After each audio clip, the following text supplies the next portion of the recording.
धन्यवाद मान्यवर, आपने इस महत्वपूर्ण बिल पे मुझे अपनी बात कहने का मौका दिया।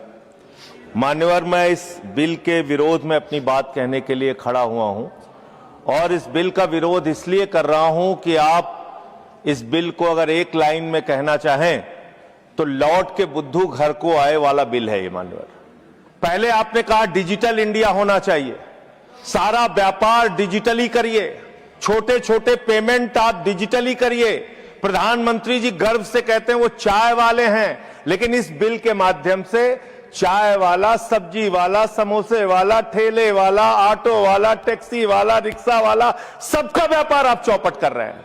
क्या कह रहे हैं आप इस बिल के अंदर?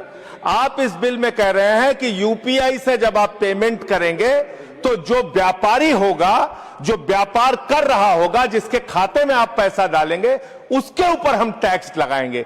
क्यों लगाएंगे आप टैक्स? छोटे छोटे व्यापार, सब्जी वाले पे, चाय वाले पे आप अतिरिक्त भार डालने जा रहे हैं।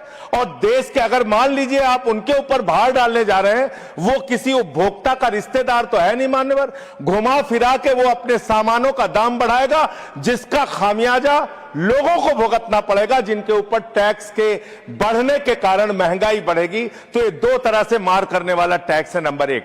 दूसरी बात, ये बिल लाया किन परिस्थितियों में गया है, ये देश को जानना जरूरी है। 31 मार्च 2026 को जो यूनाइटेड स्टेट्स ट्रेड रिप्रेजेंटेटिव्स है, यूएसटीआर, इसने आपत्ति जताई कि हिंदुस्तान में यूपीआई पर जीरो टैक्स की वजह से हम लोग बर्बाद हो रहे हैं। तो ट्रंप के दबाव में भारत की संप्रभुता को गिरवी रख के ये बिल लाया गया है, इसलिए इस बिल के हम खिलाफ। मान्यवर, बहुत कम स्पीकर हैं, एक आध मिनट का समय मुझे और दे दीजिए। मान्यवर, आपका जो समय, विदेशी दबाव में भारत की संप्रभुता को गिरवी रख के आप ऐसा बिल ला रहे हैं जिसमें फॉरेन इन्वेस्टर्स को तो आप टैक्स में 100% एग्जम्पशन दे रहे हैं, लेकिन जो हिंदुस्तान में छोटे छोटे व्यापार करने वाले लोग हैं, उनके ऊपर आप टैक्स लगाने जा रहे हैं। खत्म कर रहा हूं सर, 30 सेकंड और दे दीजिए। मान्यवर, यह सरकार कहती है यूपीआई के पूरे सिस्टम को मैनेज करने में आपको पैसा खर्च करना पड़ता है। अरे भैया, 27,000 करोड़ रुपए तो आपने सिर्फ मिनिमम बैलेंस चार्जेस के नाम पे 2 साल में देश के करोड़ों उपभोक्ताओं से ले लिया।